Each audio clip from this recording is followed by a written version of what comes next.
Chandeliers gleaming, champagne fizzing, my boy Jacob up there in a sharp tux, arm in arm with his flashy fiancée, Elena, both grinning like they'd won the lottery. And they had, by selling my farm, my life's blood, 200 acres of Kansas wheat that held my soul, my late wife's memory, my family's legacy. For what? A party. A Hawaiian honeymoon. My hands shook, clutching a document that turned their world upside down. They thought I was just a broken old farmer, too weak to fight back. But I had a secret worth millions, and today I'd make them choke on their greed. Have you ever been stabbed in the back by someone you loved, someone you raised, only to dream of that moment where you flip the script and watch their smug faces crumble? If that fires you up, smash that like button right now, subscribe, and hit the bell for more stories where justice hits like a Kansas twister.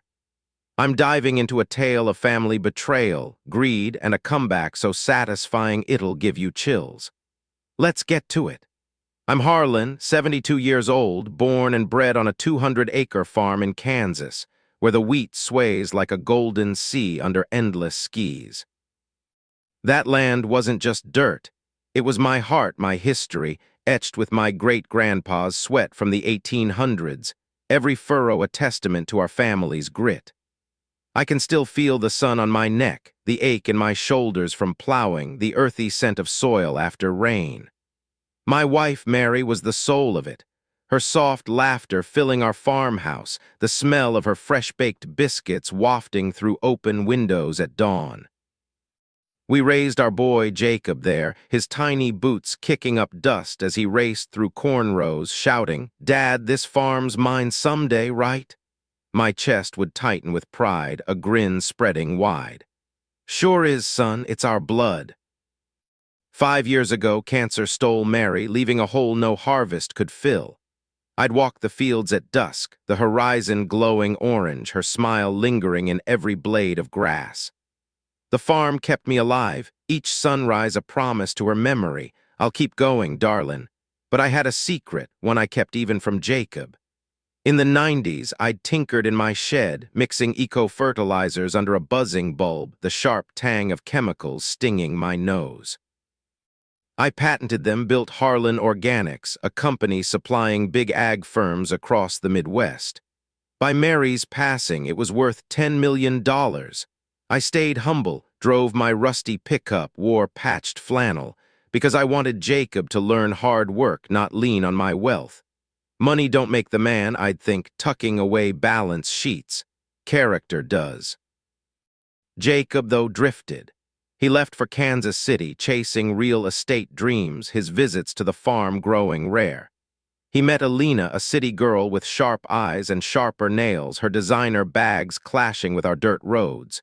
She'd step out of their shiny SUV, wrinkling her nose at the manure-scented breeze, her voice dripping with disdain.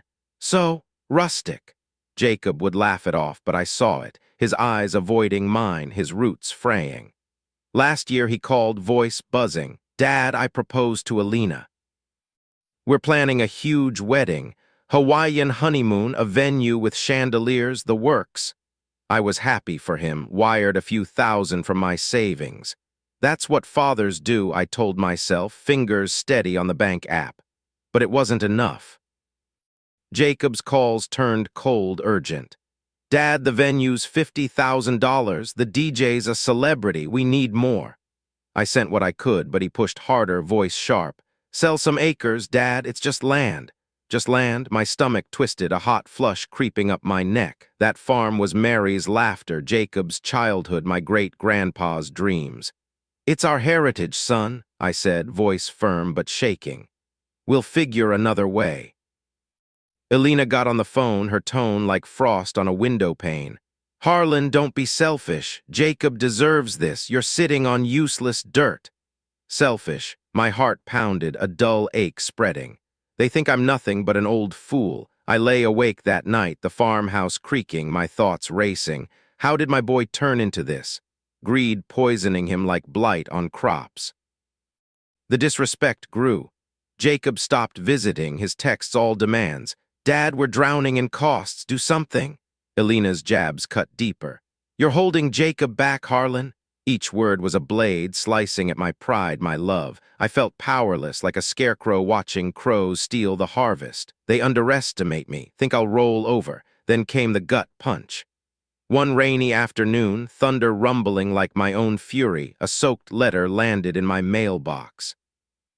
I tore it open, water dripping onto the kitchen table, and my world stopped. A real estate firm had listed my farm for sale, $2 million. My vision blurred, hands trembling as I read. Authorized by Jacob, power of attorney. Years ago, when Mary was sick, I'd signed those papers for emergencies, trusting Jacob with my life. Now that trust was a noose. I drove to town, rain pounding my pickup, wipers slashing like my racing thoughts.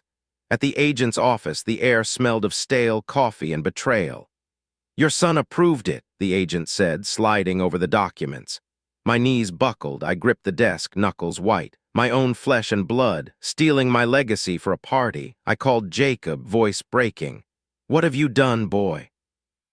His reply was ice. "It's sold, Dad. We're funding the wedding, starting fresh. Move in with us, retire."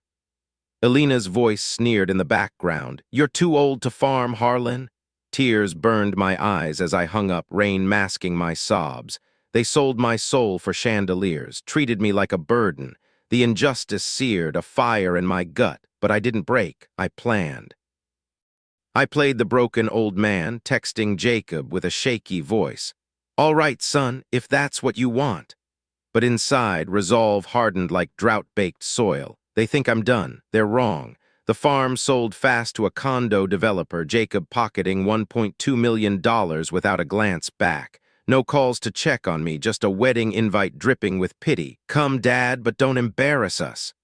Elena texted. "Wear something decent, Harlan, no overalls." My jaw clenched, fingers tightening on my phone. "Embarrass you? I'll show you power." My secret was my weapon. Harlan Organics, a $10 million empire supplying eco-fertilizers, including to the developer who bought my farm. They needed my patents to keep their green projects alive. I called my lawyer, a grizzled friend from way back, late at night, the phone's glow lighting my determined face. "Can we use this?" I asked, voice steady. "Oh yeah," he said. "They'll fold." I gathered evidence, forged documents, bank transfers, Jacob's betrayal in black and white. Days were tense, my heart racing as I paced the empty farmhouse, floorboards groaning under my boots. What if it fails? What if I lose everything? But I pushed fear aside. This is for Mary, for the farm, for justice. Execution was surgical. I met the developer's CEO in their sleek city office, my dusty boots stark against their marble floors. The air smelled of cologne and corporate greed. "You need my fertilizers," I said, calm but firm. "Without M, your projects die. Undo the sale or I cut you off." The CEO's face paled, papers shuffling nervously. Lawsuits loomed, but I held the trump card. Hours later, the deed was mine again, crisp in my hands, a weight lifting off my chest. It's back. My home's back. I drove home under a starlit sky, determination burning brighter than ever. The wedding day came, bright and mocking. I pulled up in my creaky pickup, gravel crunching, wearing my old flannel and overalls. Guests in fancy suits whispered, "That's the father, looks like a hick."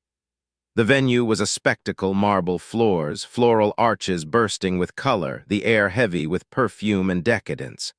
Jacob and Elena stood at the altar, smug as ever, her gown glittering, his tux pristine. My heart thumped, senses sharp. The clink of glasses, the murmur of the crowd, tension coiling like a spring. The ceremony passed in a haze, but I waited for the reception where toasts would flow. As guests settled into gilded chairs, the DJ's music fatting, I stood, my chair scraping loud enough to hush the room. Jacob's eyes widened, a flicker of panic crossing his face. Elena's smile tightened, her champagne flute trembling slightly. I pulled the deed from my jacket, holding it high, the paper catching the chandelier's light. My voice boomed, steady as a tractor's rumble. "I've got words." The microphone amplified my words, echoing like thunder.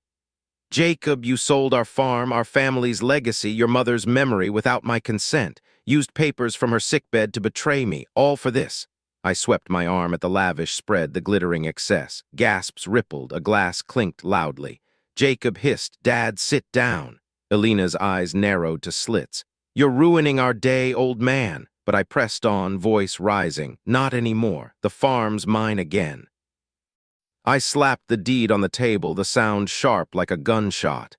Jacob grabbed it, hands shaking, scanning frantically. "No way, the developer." "They need my company," I cut in, relishing the moment. "Harlan Organics, $10 million strong. I own the patents on their fertilizers. One call and they caved." The crowd murmured, some nodding, others wide-eyed. Elena leaped up, gown swishing, face red with fury. "You're lying, you broke fool, you can't do this." Her voice cracked, mascara smudging as she knocked over a vase, water and petals spilling like her crumbling facade. Jacob lunged, grabbing my arm, desperation in his eyes. "Dad, we spent half the money. The venue, the honeymoon, we're broke. I'm sorry, fix this." His voice broke, body shaking, the smugness gone. I shook him off, a wave of triumph surging through me, my chest light for the first time in months. They see me now not a burden, but the man who built it all. "Sorry to unsell a legacy, son. You treated me like dirt, thought I was weak. Now reap it." I turned to Mike, Jacob's best man, a loyal friend, and handed him an envelope. "My gift, a trust for Jacob's future kids, you as trustee. They'll get the future I built. Jacob and Elena start from scratch." Cheers erupted, some guests clapping, others whispering in awe. Elena stormed out, heels clicking, screaming, "You've ruined us, Harlan. I never wanted this hick family." Jacob sank into his chair, head in hands, sobbing as the music restarted awkwardly. I walked out head high, the evening air cool on my face, a deep breath filling my lungs like a new dawn. Relief flooded me, validation, triumph, the weight of betrayal gone. I took back my home, my power. The drive back to the farm felt like freedom, the stars winking approval. Hugh, that was heavy, right? Betrayal from your own blood cuts deep, but justice, it heals like rain on parched soil. This story's a reminder, greed blinds, but the quiet ones, the ones who have built it all, hold the real power. Never underestimate a man's fight for what's his. Makes you think what's worth fighting for in your life? Loyalty? Legacy? Drop it in the comments, I'm curious. If Harlan's epic takedown had you fist-pumping, smash that like button to celebrate karma done right. Comment below, what's the wildest family betrayal you've seen flipped into revenge? Subscribe now and hit the bell for more revenge stories that'll keep you hooked. Thanks for watching, see you next time.